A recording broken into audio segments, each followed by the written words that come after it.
Hi friends मु संध्या संस्कार channel रु आपण मानक स्वागत जनाऊँगी।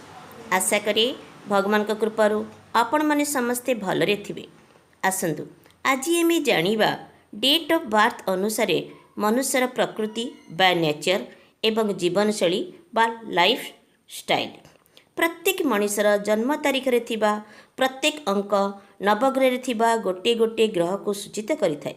जेपरि नंबर 1 रवि ग्रह, number 2 Chandra, number 3 Rahu, number 4 Brihaspati, number 5 Mangal, number 6 Budh, number 7 Shani, number 8 Shukra और नंबर 9 केतु ग्रह को सूचित करुछि।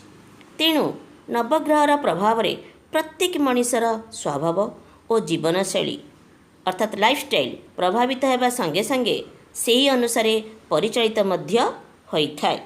निजर डेट ऑफ बर्थ अनुसार अंक 1 रु अंक 9 पर्यंत तळु उपरु केमिति लेफ्ट रु सजेइबे भल भाव देखंतु। वर्तमान गोटे उदाहरण माध्यम आपण माने निजर डेट ऑफ बर्थ अनुसार अंक 1 रु अंक 9 पर्यंत निजे सजेई निजर नेचर और लाइफस्टाइल जानी पारिबे। मनेकर जनकर डेट ऑफ बर्थ 14 फेब्रुआरी 1963 देखंतु जो अंक जो जगार रहिबा कथा मु सेही जगार रखिली ठीक सही परी आपण माने निजर डेट ऑफ बर्थ अनुसार अंक गुड़ी को यथास्थान रे रखी ता सहित संपर्कित ग्रह अनुसार निजर नेचर जानतु। आपणक जन्म तारीख रे जदि एक अंक थिबो एवं रिपीटेड होइथिबो तेबे आपणकर मस्तिष्क ब्रेन रवि अर्थात सूर्यंक द्वारा प्रभावित हेब। सूर्य सृष्टिकर्ता होइथिबारु तांको पिता कारक रूपे नंबर 1 स्थान दिया जाइछि। तेणु आपण सूर्यंक तेजस्क्रिय रश्मि परी बेले बेले हठात रागी जिबे एवं संगे संगे ठंडा मध्य होई जिबे आउ मध्य बेले बेले मानसिक चिंता लगी रहिबो। आपणक जन्म तारीख रे जदि 2 अंक थिबो तेबे आपणकर मन बा माइंड चंद्रंक द्वारा प्रभावित हब। चंद्र शीतल होइथिबारु तांको माता कारक रूपे नंबर 2 स्थान दिया जाइछि।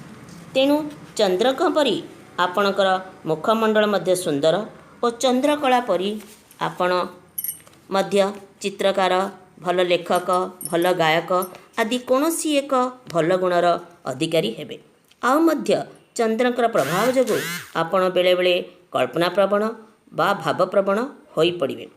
जदि एई अंक रिपीटेड थिबो तेबे पूर्णिमा और अमावास्या रे जेपरि चंद्रकर वृद्धि और ह्रास हुए ठीक सेही परी आपणक जीवन रे मध्य उत्थान और पतन आसीबो किंतु अल्प समय पाई।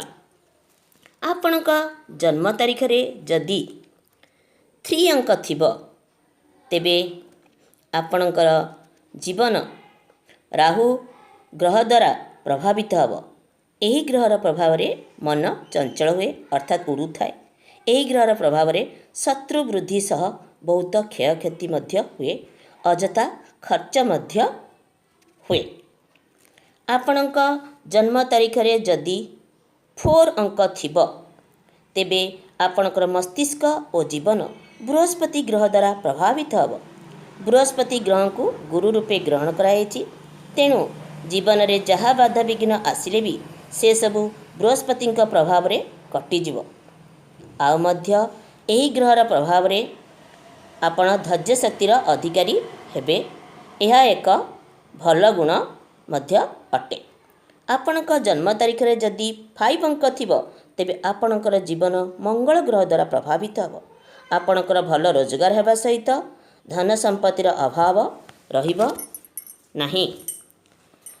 आपणक जन्म तारीख रे जदि 6 अंक थिबो तेबे आपणक मस्तिष्क और जीवन बुध ग्रह द्वारा प्रभावित हब। बुध अर्थात बुद्धिदाता सर्वदा सद्बुद्धि प्रदान करिवे। आपण एही बुद्धि द्वारा निज जीवन रे सर्वदा सफलता प्राप्ति पाइबे। आपणक जन्म तारीख रे जदि 7 अंक थिबो तेबे आपणकर जीवन शनि ग्रह द्वारा प्रभावित हब। शनि ग्रह हेउचंती କର୍ମଫଳଦାତା ଗ୍ରହ।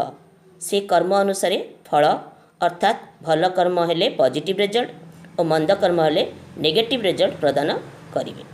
ସୁସ୍ଥ ଓ ନିରାମୟ ଜୀବନଯାପନ କରିବେ। ସ୍ୱାସ୍ଥ୍ୟଗତ ସମସ୍ୟା ଆପଣଙ୍କର ରହିବ ନାହିଁ। ଆପଣଙ୍କ ଜନ୍ମ ତାରିଖରେ ଯଦି 8 ଅଙ୍କ ଥିବ ତେବେ ଆପଣଙ୍କର ଜୀବନ ଶୁକ୍ର ଗ୍ରହ ଦ୍ୱାରା ପରିଚାଳିତ ହେବ। ଏହା ଏକ ଉପକାରୀ ଗ୍ରହ ଅଟେ। ତେଣୁ ଏହି ଶୁଭ ଗ୍ରହ ଦ୍ୱାରା ଆପଣ ଧନ ସମ୍ପଦ, ସୁଖ ଶାନ୍ତି ଓ ପୁତ୍ର କନ୍ୟାର ଅଧିକାରୀ ହେବେ। ବେଳେବେଳେ ଆପଣ ଲକ୍ଜରିୟସ୍ ଲାଇଫ୍ର ସ୍ୱପ୍ନ ଦେଖିବା ସହିତ ତାକୁ ପୂରଣ କରିବା ପାଇଁ ଚେଷ୍ଟା ମଧ୍ୟ କରିବେ। ଆପଣଙ୍କ ଜନ୍ମ ତାରିଖରେ ଯଦି 9 ଅଙ୍କ ଥିବ ତେବେ ଆପଣଙ୍କର ମସ୍ତିଷ୍କ ଓ ଜୀବନ କେତୁ ଗ୍ରହ ଦ୍ୱାରା ପ୍ରଭାବିତ ହେବ। ଏହା ହେଉଛି ଏକ ଧର୍ମ ଗ୍ରହ। ଆପଣ କୌଣସି କାମ କରିବା ପାଇଁ ଯଦି ମନରେ ଭାବି ନେଇଛନ୍ତି ତେବେ କେହି ମନା କଲେ ବି ଆପଣ ଜିଦ୍ କରି ଚ୍ୟାଲେଞ୍ଜର ସହ ସେହି କାମକୁ ସକ୍ସେସଫୁଲ୍ କରେଇ ସମସ୍ତଙ୍କର ମୁଣ୍ଡକୁ ତଳକୁ କରିଦେବେ। ଏହି ଗ୍ରହର ପ୍ରଭାବ ଯୋଗୁଁ ଟିକେ ଜିଦଖୋର ହେବେ, କିନ୍ତୁ ଏହି ଗୁଣଟି ନ୍ୟାୟ ପଥରେ ହେବା ଉଚିତ, ଅନ୍ୟାୟ ପଥରେ ନୁହେଁ। ଆଉ ମଧ୍ୟ ଏହି ଗ୍ରହ ଦ୍ୱାରା ଆପଣ ତର୍କ, ବୁଦ୍ଧି, ଜ୍ଞାନ ଓ ଅନ୍ତର୍ଦୃଷ୍ଟିର ଅଧିକାରୀ ହେବେ। ଆଜି ପାଇଁ ଏତିକି। ଭିଡ଼ିଓଟି କେମିତି ଲାଗିଲା ମତାମତ ଜଣାନ୍ତୁ। ସବସ୍କ୍ରାଇବ୍ ବା ଲାଇକ୍ କରିବାକୁ ଭୁଲନ୍ତୁ ନାହିଁ। ଆପଣଙ୍କ ସହିତ ମୋର ଦେଖା ସାକ୍ଷାତ ହେବ ପୁଣି ପରବର୍ତ୍ତୀ ଭିଡ଼ିଓରେ। ମୋ ଭିଡ଼ିଓଟିକୁ ଆପଣ ଧୈର୍ଯ୍ୟ ସହିତ ଶେଷ ପର୍ଯ୍ୟନ୍ତ ଦେଖିଥିବାରୁ ମୋ ତରଫରୁ ଅଶେଷ ଧନ୍ୟବାଦ।